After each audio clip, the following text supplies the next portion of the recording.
The Volume of Time, page 41 to page 50. Ibn Taymiyyah al-Jad, the grandfather.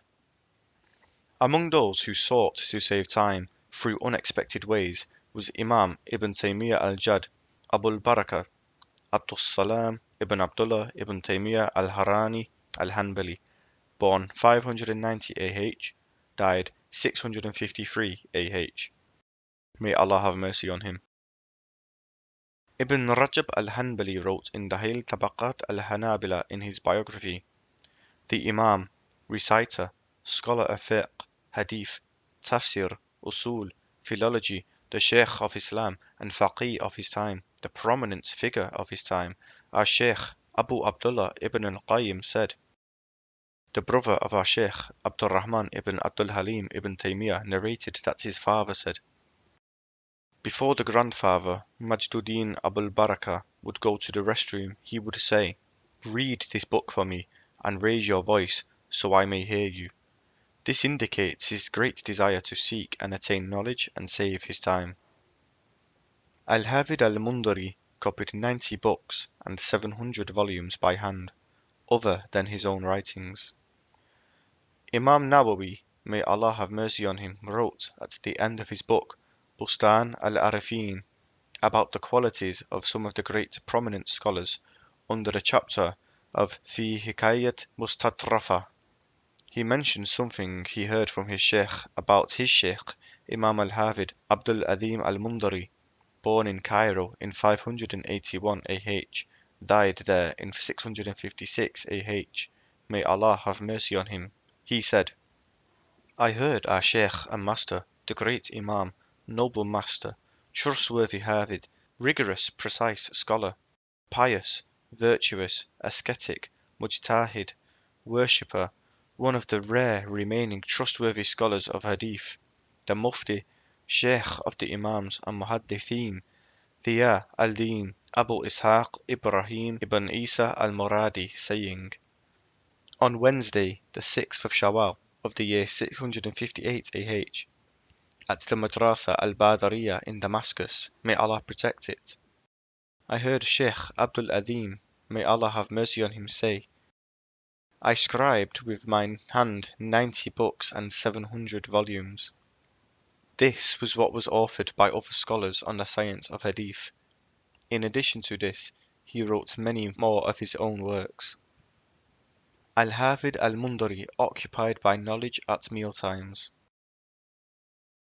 Our Shaykh said, I have not seen or heard of anyone striving harder to seek knowledge. He was ever busy with them by night and day. He said, moreover, I was his neighbour at the Madrasa in Cairo.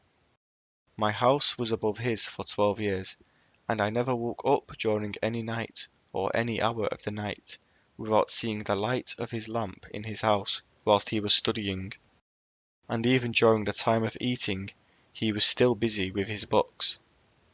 Al-Hafid al-Mundari only left the Madrasa to offer congratulations or condolences. He also mentioned of his rigorous study and conscientious research and verification that which I am incapable of describing. He said, he would only leave the school to offer condolences or congratulations, or for an important occasion, and for nothing else, except for Jummah prayers, and would use all of his time for knowledge.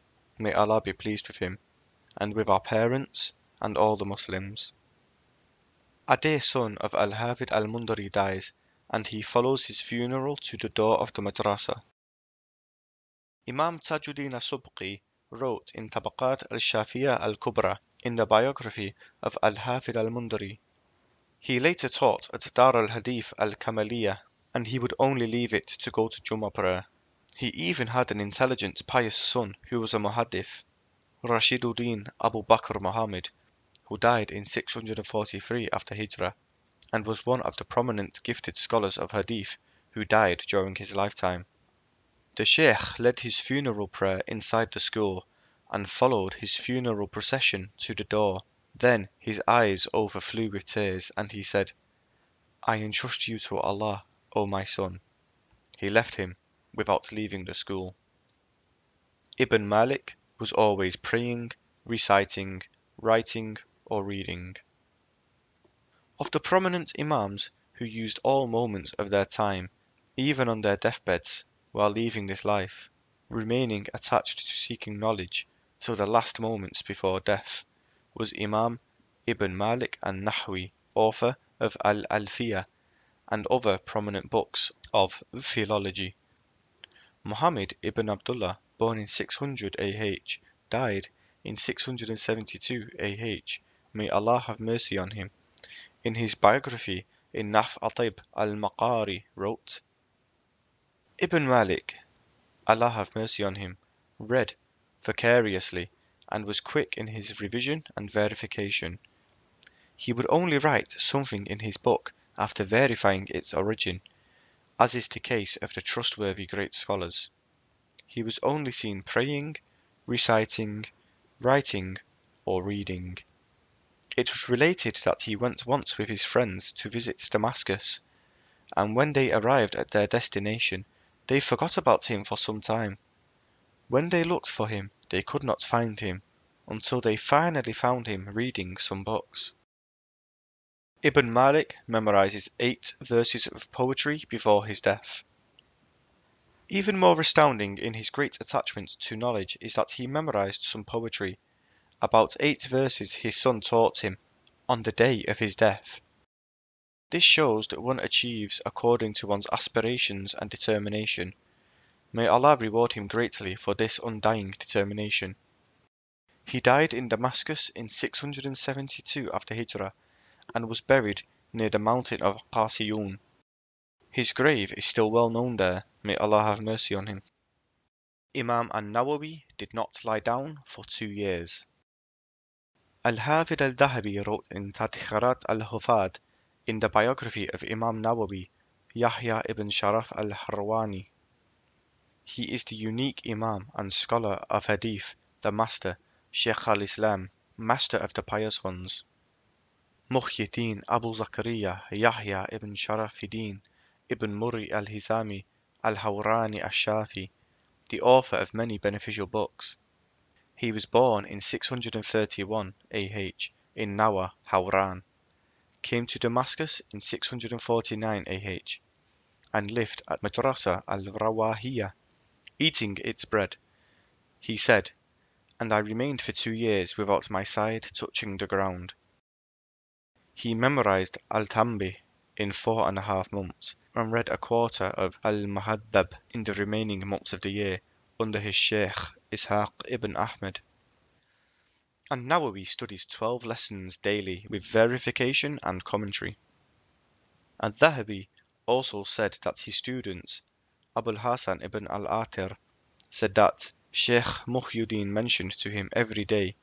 He used to study 12 lessons under his shuyukh, covering the explanation and correction. 2 lessons from Awasit in the science of fiqh, a lesson from al-Muhaddab, also in fiqh, a lesson on combining the 2 sahihs in the science of hadith, a lesson on Sahih Muslim, a lesson on Al-Lumma by Ibn Jinni on Arabic grammar, a lesson from Islah al-Mantiq on linguistics, a lesson on conjugation, a lesson in Usul al-Fiqh, sometimes from Al-Lumma of Abu Ishaq, and sometimes from Al-Muntakhab of Fakhr-ud-Din al-Razi, a lesson on Asma al-Rijal, a lesson on Usul al-Din, and a lesson on philology. He said, I used to note everything related to the lessons, explaining what is obscure, clarifying any ambiguous expressions, correcting the language, and Allah blessed my time. And Nawawi used to eat 1 meal every day and night. Abul Hasan ibn al-Attar said, our Shaykh, may Allah have mercy on him, said that he never wasted time, whether by night or day, except in seeking knowledge, and even when he was outside, he would always be either repeating what he learnt or reading. He did that for 6 years, after which he started to write, teach, offer advice, and benefit others. He used to eat only once every day and night. once after the last Isha prayer, and drank only once before Fajr, and did not eat fruit and vegetables, and said, I fear that it will soften my body and make me sleepy. Furthermore, he did not marry. An-Nawawi's asceticism and harsh clothing, food, and living. He dedicated himself to knowledge, writing and spreading knowledge, and to worship, litanies, fasting, and remembrance, bearing harsh living conditions in eating and clothing as a permanent state, wearing a plain robe and a small turban. He died in 676 after Hijrah. May Allah have mercy on him, having lived 45 years, leaving behind many great writings, which, if divided by the number of days he lived, they would come to 4 notebooks every day. Physician Ibn al-Nafis, a pioneer in medicine, fiqh, and time management. Of the eminent scholars and prominent brilliant physicians who used every moment of their time recording thoughts and observations at the strangest of times, is the pioneer of medicine in his time, Ibn al-Nafis of Damascus, then Egypt. From his biography in Rawdat al-Jannat by al-Khawanisari, quoting al-Wafi bil-Wafayyat by Salahuddin al-Sadafi, we quote the following. He is the noble wise Imam, the scholar Alauddin ibn al-Nafis Ali ibn Abi Hazim al-Qarshi, from the town of Qarsh, who was born in Damascus around the year 610 after Hijrah, died in Cairo in 687 after Hijrah. May Allah have mercy on him. He was a pioneer in the science of medicine, of neither equal nor comparable intelligence. He wrote unique and marvelous books on medicine, including Ash-Shamil in medicine, the index of which indicates that it consists of 300 volumes, as mentioned by some of his companions, of which he finished 80. He wrote Al-Muhaddab fil Kuhl and Sharh Qanun ibn Sina in many volumes, and other books on medicine. He was well versed in logic, and wrote a short treatise on it, and wrote a commentary of Ibn Sina's Al-Hidayah, which is a book on logic. He also wrote on the science of Usul al-Fiqh, fiqh, Arabic language, hadith, literature, and others.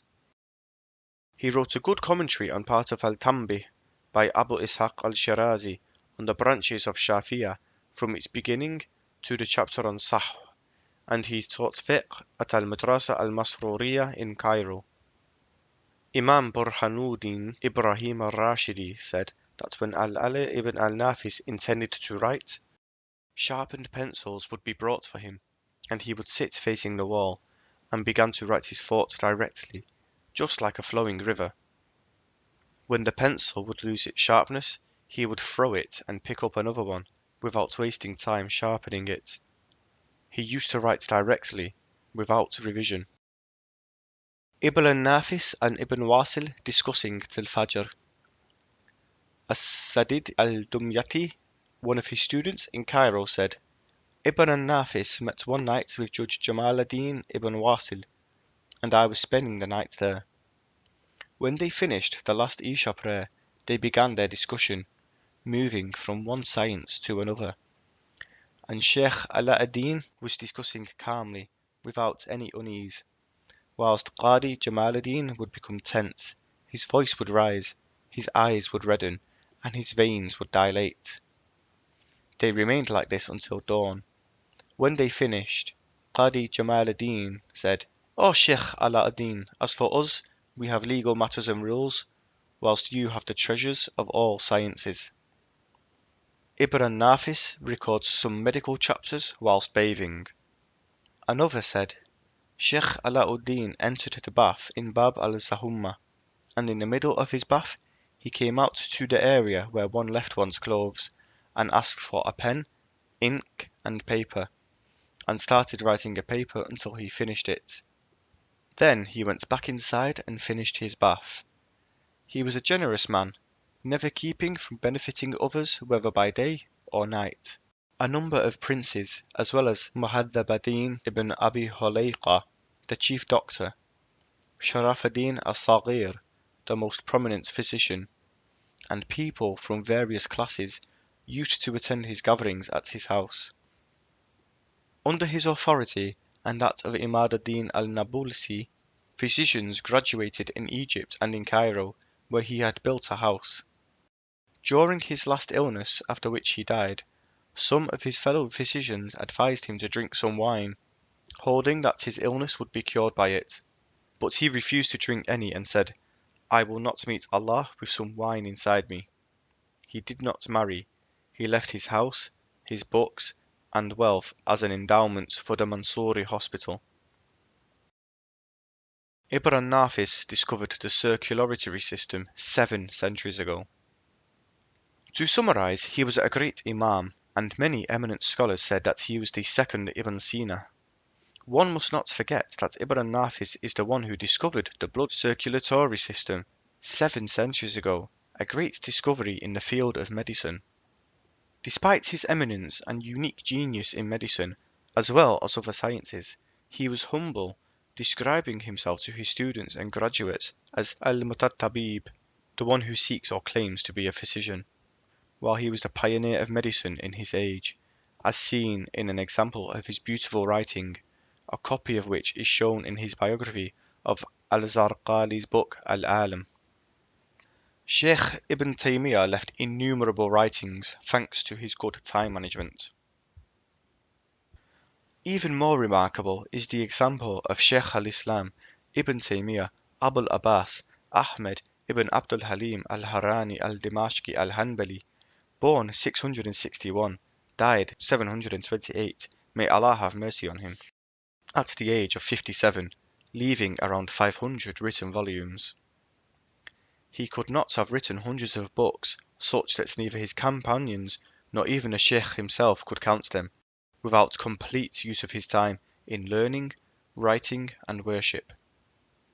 In his biography by Ibn Shakhir al-Qutbi in Fawat al-Wafiyat, his writings reached 300 volumes. Al-Dhahabi said, "It is not unlikely that his writings up to this day reach 500 volumes. His student Imam Ibn al-Qayyim wrote a treatise on the names of his books, which was 22 pages long, in which he mentioned 350 writings, varying from large books to short treatises. Shaykh Ibn al-Qayyim, may Allah have mercy on him, said in his book Al-Wabil al-Sayyib min al-Kalam al-Tayyib, the 61st benefit from dhikr, it gives one's memory strength, such that with dhikr one can achieve things one did not imagine being able to achieve. And I witnessed of the strength of Shaykh al-Islam Ibn Taymiyyah in his speech, in his habits, in his courage, and in his writing, an amazing ability. He used to write in one day what one would copy in a week or longer." Regarding the number of Shaykh Ibn Taymiyyah's writings, we follow what Al-Hafidh Ibn Rajab wrote in Dahil Tabaqat al-Hanabila. As for his writings, they have filled the lands, and surpassed the limit of counting, such that no one can enumerate them. Dear reader, such is the effect of the effort of a single person in using his time. Those who know him hold that his writings are innumerable. Shaykh Ibn Taymiyyah reads and teaches during illness and travel. The reason behind this astounding richness in writing is that Shaykh al-Islam Ibn Taymiyyah, may Allah have mercy on him, never stopped reading and discussing knowledge and teaching it, whether in residence or travel, in health or illness. His student Imam Ibn al-Qayyim, may Allah have mercy on him, wrote in his book Rawdat al-Muhibbin, our Shaykh Ibn Taymiyyah related to us, "I had an illness and the doctor said to me, 'Your reading and discussion will make your illness worse.' I replied, 'I cannot bear to stop that, and I consult your knowledge. Is it not the case that when the soul is pleased and happy, the body finds strength and can resist illness?' He said, 'Indeed.' Then I said to him, 'My soul finds happiness in knowledge, so my body finds strength, and I feel better.' He said, 'That is beyond our treatment.'" Ash-Shams al-Asbahani eats little to save time. Al-Hafid ibn Hajar wrote in Ad-Durar al-Kamina, and al-Shawkani in al-Badr al-Tali. In the biography of the scholar Imam Shamsuddin Abul Thana al-Asbahani, Mahmud ibn Abdurrahman ibn Ahmed, the Shafi scholar of fiqh, usul and tafsir, born in Isfahan in 674 after Hijrah, died in Cairo in 749 after Hijrah, may Allah have mercy on him, the following. He studied in his homeland, became well versed and excelled in all sciences. Then he came to Damascus after a visit to Al-Quds in Safar 725 AH, where his virtues and knowledge astounded its people. Shaykh Taqiyuddin ibn Taymiyyah heard him and honored him greatly. He once said, "Be silent, so that we may listen to the speech of this noble man, the likes of whom never entered this land." Then he moved to Cairo, where he died. He was known for his attachment to knowledge and extreme reluctance to waste any of his time, to the extent that some of his companions related that he deprived himself of eating, so that he would not need to drink, and hence would not need to relieve himself, in order to save time. Reflect on the value of time in the eyes of this noble Imam, as a result of the value of knowledge. Ash-Shawqani's lessons reached 13 lessons every day. Scholar and judge Ash-Shawqani, Muhammad ibn Ali, the scholar of tafsir, hadith, fiqh and usul, the well-known author, born 1173 AH in the town of Shawqan in Yemen, died 1250 AH, may Allah have mercy on him, wrote in his autobiography in his book Al-Badr al-Tali, talking about his childhood and education using the third person in humility. And his lessons reached 13 every day and night. Some were lessons he attended by his shuyukh, and some he would teach his students, and he continued in that way for a period of time. Then he devoted himself to teaching, whereby his students would attend over 10 lessons by him every day in many sciences, including tafsir, hadith, usul, grammar, philology, exegesis, tafsir, eloquence, logic, fiqh, philosophy, and poetry. At the same time as he was learning from his shayukh and teaching his students, he was also answering fatwa inquiries from the people of Sana'a and other towns for 20 years. He was then appointed judge of Sana'a in 1229 AH for 20 years, until his death. He died, may Allah have mercy on him, having written 114 books, many of which he mentioned in his autobiography. Al-Alusi wrote his tafsir by night while he taught 13 lessons daily. The Imam and Mufassir, Al-Alusi, Abul Thana Shaykh Abd Mahmud ibn Abdullahi al-Alusi, the Mufti of Baghdad, and the seal of the Mufassirin. He was born in 1217 AH and died in 1270 AH. May Allah have mercy on him. He was anxious to ensure his knowledge increased every moment. He did not tire of gaining beneficial knowledge, searching for hidden rarities. His day was spent addressing fatwa inquiries and teaching the early part of the night in conversing with friends and visitors, and the end of his nights on writing pages of his tafsir, which he would give in the morning to the scribes he employed, who would take 10 hours to edit and copy them. He would teach 14 lessons daily, while during those days, when he would be occupied with his tafsir and fatwa inquiries, he would teach 13 lessons from long books, and he continued to write even during his final illness. His tafsir is a rare marvel among the books of tafsir, and it is sufficient to bestow prominence, excellence, and knowledge on his legacy. He had written it by night, as mentioned above, and it has been said, "And make the most of the night time for your wishes, for night time is the day of the shrewd ones." The Imam and author Abul Hilal al-Askari said, "One who stays up by night for some need is in fact at rest, and one who spends his money in a good cause is in fact gaining it." Al-Faqazi al-Hamasi said, "You will be as if you lost not one night, if in the end you achieved that which you sought." Ibn Nubata al-Sadi said, "You who reproach me for exhausting myself and enduring sleeplessness in the darkness of night, if a man aspires to the highest summits, then the least of losses will be good sleep.